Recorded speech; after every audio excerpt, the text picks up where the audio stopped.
You're going to be able to do almost anything you can possibly imagine in this new digital metaverse landscape, but that might not be such a great idea. So it's been a week since Mark Zuckerberg announced his ambitious plans for the metaverse and the change from Facebook to Meta and all the hype and excitement that came with that. I think it started to settle, and now we start to ask the questions of what is this going to be like in practicality? What is it actually going to be?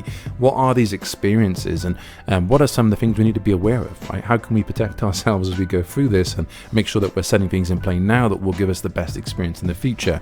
And one of those things is that it's not very easy to kind of step aside from that dystopian future of what this could be, right? Suppose that the metaverse enables a vastly larger yet more personal version of the harassment and hate that Facebook and other social media platforms have really been slow to deal with on today's internet, these 2D experiences, or ends up with the same big tech companies that have tried to control the current internet, serving as gatekeepers to virtual reality editions of that.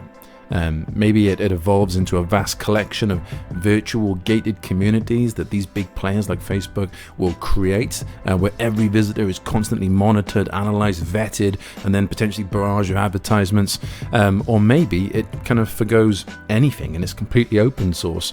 But likely, I think that it'll be Facebook or these other providers, Meta as it's now called, will attempt to curtail it by limiting user freedoms and using that fear aspect to prevent scammers, human traffickers, cyber gangs and bullies from committing those sort of crimes with impunity. But what price will we pay to have that level of security? What freedoms are we offering up to have that? But all that being said, we can't ignore the fact that there are trolls today, that there are cyber gangs and there are bullies that will use this new platform in ways that we're yet to even understand. And if you can picture an online troll campaign or experience today, but one maybe where there's a barrage of nasty words that you might see on a social media feed today, that 2D anger that's being portrayed to you, but instead you've placed yourself physically into this world with an avatar, and it's an extension of you and who you are and how you want to be represented and seen. And imagine what can happen to that avatar in that world. Maybe there's other avatars yelling at you. Maybe it's where everything you see suddenly is turned to hate, the full 3D experience around you, and how your extension of yourself in this metaverse is being experienced, how they can perceive and how the hate is shown to you can be in ways that we don't even fathom yet. And they're things that we need to be aware of, right? If we're going to build this new universe where our children and our next generations will go into and have these experiences, and we never mind where we want to go and where we want to work, play and network and meet new people and have new educational opportunities. And there are some organizations out there that are doing great things to try and just to think of these areas. What are the things that could go wrong?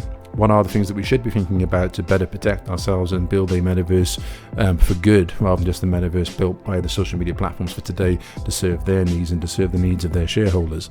University of Colorado and the Silicon Flatirons, those guys saying that they kind of approach it differently, that having somebody scream at you is a lot different to having somebody just type to you, right? That there's a potential for harm to be really ramped up, and there's harm there that simply can't be fathomed yet, and they're going through the processes of trying to do that. So I'm really excited to follow the work that they're doing, to see the kind of the academic side of this.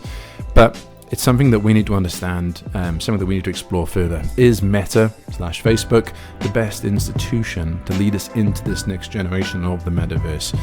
Potentially not, but hey, if they've got the developers and they're going to do the groundwork and scale it up, how can we as people on the outside of that work with them or work against or even alongside them on the train tracks to try and create an open source version of this that serves us whilst also protects us?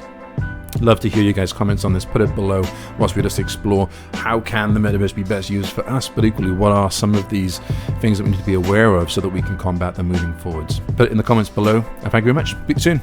Bye.